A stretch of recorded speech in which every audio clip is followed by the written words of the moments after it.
Welcome to the Hire It Done podcast. My name's Adam Helfman. Today we're talking about communication with your contractor. So why is it important to communicate with your contractor? Well, actually, in my opinion, as a professional doing this for over 3 decades, communication is the nucleus of all home improvement. If you can't talk to your contractor on a daily basis or have a rhythm with him, you're never going to be successful. You're never going to have the project go smooth, and you're going to have anxiety that's going to be on boost. So communicating with your contractor is important. Now let's go all the way to the beginning of the job. When you first meet your contractor, you need to be making him audition for the part, basically. He needs to show you that he can communicate. And I don't mean just saying every time you ask a question, he answers with, absolutely, yeah, we can do that. We always do that. No. You need to draw out of the contractor proper ways to communicate. And you have to ask sometimes hard questions. And so you may even say to the contractor, and I give this advice a lot, is, Mr. Contractor, let's talk about how we're going to communicate. And when you do that, it opens him up to say, okay, sure, whatever the homeowner wants, I'm going to tell him. So you need to pose it onto him and ask him to tell you what you mean by that. So say to him, Mr. Contractor, communication is important to me, and I want to make sure that we talk regularly. Tell me, in your opinion, Mr. Contractor, what's your preferred way of communicating with me? Tell me how you'd like to communicate. And then once you say that, stop. Zip your lips. Say nothing. The reason, let him tell you how he wants to communicate with you. And listen, understand, maybe take notes. And typically, he's going to tell you what you want to hear. So you've established a baseline. After you've established that, you got to start peeling away the layers to get to the real root of making sure that he's committed to communicating with you. Now, let's talk about certain things that happen in a remodeling job that causes anxiety, it causes grief and anger, and then it makes the trust levels go through and out the window for contractors. Contractor says to you, yep, we'll be there tomorrow morning. All excited. You're excited. You get up early. You get everything ready. 8 o'clock comes around. You're looking out the window. No one shows up. 9 o'clock comes around. Maybe there's traffic. You're in your head. You're making excuses. And then you're like, you know what? I'll text him. Text the contractor. Hey, what time do you think your guys are going to be here? You know, that kind of question. You may get an answer right away. You may not get an answer for a little bit. So right away, you're not so sure if the communication is good. That already starts to be a problem. So what do? Well, as the homeowner, you must remember it's your house, it's your money, and he's working for you. With that being said, there must be mutual respect, and there's got to be a limit to the communications that goes both ways. He already told you how he was going to communicate with you. And it's 9:30, 10 o'clock Monday morning, and they haven't shown up yet. Are they on their way? Are they getting the crews going? What's going on? So that scenario right there is typical. Now let's back it back up. Here are some questions you should ask the contractor so that you know. Number 1, Mr. Contractor, typically what time do you guys start in the morning? What time do you arrive on the job? Those are items that you need to ask. How early, Mr. Contractor, can I contact you? Can I text you? Ask him that. Say to him, hey, I'm very communicative and I like to text a lot. I like to call a lot. I like to communicate a lot. How much is too much, Mr. Contractor? Ask him those questions. Let him know that you're interested in communicating a lot. Now, it's important for you as a homeowner to also ask the contractor or tell him, say, Mr. Contractor, if I'm texting you too many times or I'm communicating too much or pushing you too much, please let me know. Tell me that I'm communicating too much. Because if the contractor's scared to say no to you, it's going to be a problem. He's going to shut down. He's going to go silent. You're not going to have any luck. It's important that you do that. Now, how do you counteract some of that? Weekly job site meetings, communicating daily. I always tell homeowners to do the following things. I always say to homeowners, find out what's going on today, what's planned for the rest of the week, and what's still left from last week that's moved into this week. Those are items that's like a moving calendar so you'll know what's happening. And by the way, communicating with your contractor on a regular basis when it comes specifically to the project also triggers memories. and it triggers actionable items on the contractor. You can say to the contractor, okay, so we're doing the rough plumbing. When do we need to have the finished plumbing on site? That may trigger a thought for the contractor. Oh, shoot, we better order the plumbing. We better order this, and make sure things are there. A lot of times that's the problem. Contractors should be in charge. Based on our industry, it's not always the case. It's not bad. It's just you must communicate with your contractor, and your contractor and you must get along. Let's talk about text messaging. What do you want to text with your contractor every day? Good morning. How are you? What's the plan for today? You really should already know what your schedule is for the week. You should know what's going on. But there are times when they don't come. There are times when they get done at 3 o'clock on a Monday, and then Tuesday morning, they have to go to the supply house and they have to go pick something up and then come to the job. So it may be lunchtime. It may be after lunch. You sit home waiting for them and you don't know what's going on. That's a problem.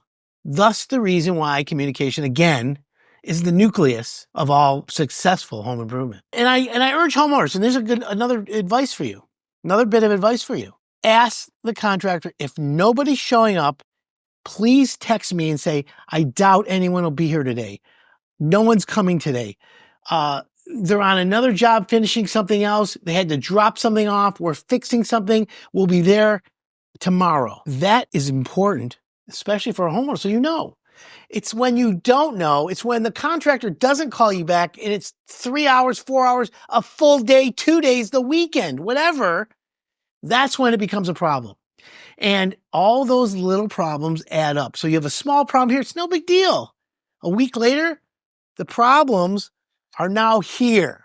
That becomes bubbling over.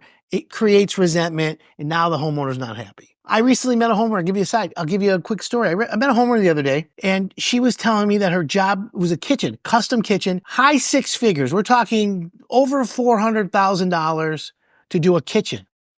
That's crazy, right? Beautiful kitchen. I hope it makes good food. But my point is, she said the work's beautiful. I said, how long did it take? She said, twice as long as I thought.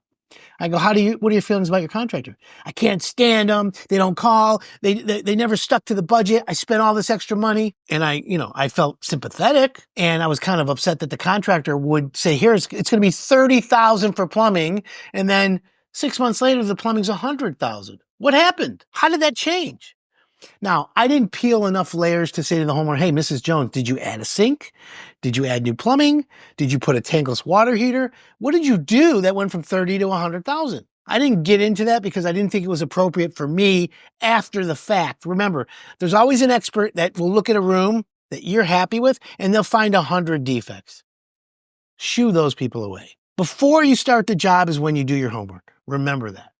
Communicating with your contractor, again, is super, super important. Now, here's another reason why text messaging with your contractor is so important.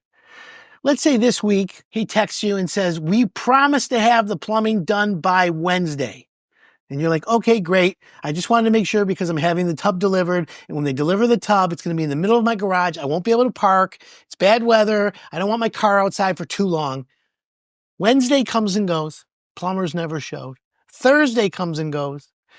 Friday, you're like, okay, Mr. Contractor, and you send him a text message. You told me Wednesday, you told me this. Where are the guys coming? And contractor, I'm getting a hold of the plumber now. I'll call you back. And it's already Friday. It's 3 days later. Then the weekend comes, no plumbers, nothing. So Monday morning, good morning. I need to talk to you. Call me, text me, whatever. And the contractor, yeah, what's going on? Well, you told me last week that the plumbers would be done by Wednesday. I had the tub delivered, and now this tub's in my driveway, blocking my garage, and I can't park. And it's been very, very irritating. Contractor, I said we'd try to get it by Wednesday. Oh, you did? Hold on. Screenshot. Here it is. You said the plumbers would be done by Wednesday. It's now a week past Wednesday and they're still not done. I'm frustrated, Mr. Contractor. I'm not happy. Now, when you tell that to a contractor, explain it to him. Say, listen, I'm not happy right now. I'm upset. I'm frustrated. But when you do that, you're triggering the contractor. So what I always say to a homeowner is when you say to them, listen, Mr. Contractor, I'm frustrated. End that with a question. Here's how I would, if I was a homeowner to a contractor. Mr. Contractor, that type of communication frustrates me and it makes me upset. I got a question for you, Mr. Contractor. You told me Wednesday, it's already a week later. Please tell me how we're going to fix this. Now you've put it on the contractor. You've asked him, how we're going to fix this. Let him tell you. You'll know if he's bullshitting you. What's he going to say? The right answer is this, Mrs. Jones, you're right. We screwed up. It's our fault. We own it. I thought he was coming. Something happened. I lost control, but I'm back. We're going to get it done. I'm sorry. I'll have it done tomorrow. And I'll be here when the plumber shows up. In fact, I'll have my guys move the tub so you can put everything around. And then talk is cheap. Remember that. Now it's to follow up on it and to act on the communication. If guys show up, start moving the tub, plumber gets there, you're back on track. When that happens, you should also communicate with the contractor. Mr. Contractor, thank you for getting this back on track. Is there a way, and this is another question to ask the contractor, is there a way we can prevent this from happening in the future? The reason why I ask you, Mr. Contractor, is because I don't like feeling this way. I don't like those butterflies in my stomach. I don't like that aggravation. It doesn't sit well with me. I don't want to have this again. That's a communication situation. You can text that as well. Remember, you have it in text. There's your track record. You can text him, hey, thanks for working. Thanks for listening to me. Always praise, by the way. And you thank him. But again, I don't want this to happen again. Let's work together. Let's be positive. Always try and stay on the positive. Negativity is going to breed problems. Remember that. And eventually the contractor is going to get it. You're going to understand each other, and it'll get to the end of the job. Assuming everything works out, you'll have a beautiful bathroom, you'll have a beautiful job, and you'll be happy. Contractor moves on his way, and you do your own thing. Now, that's an important situation where communication is super critical with your contractor. Bad communication will end disastrously. You never want to have an attorney involved. You never want to have to get in a fight with your contractor. It's just irritating. It doesn't end well. Now, there are contractors that are bullies. They think they can just tell you what to do. Don't stand for that. You don't want a bully. In fact, you should have never hired a contractor that acts like a bully. Thanks for tuning in to the Hire It Done podcast. I hope you found my tips and information insightful for your next home project. If you liked this episode, leave a comment below, click subscribe, and you'll always be notified on all my upcoming podcasts.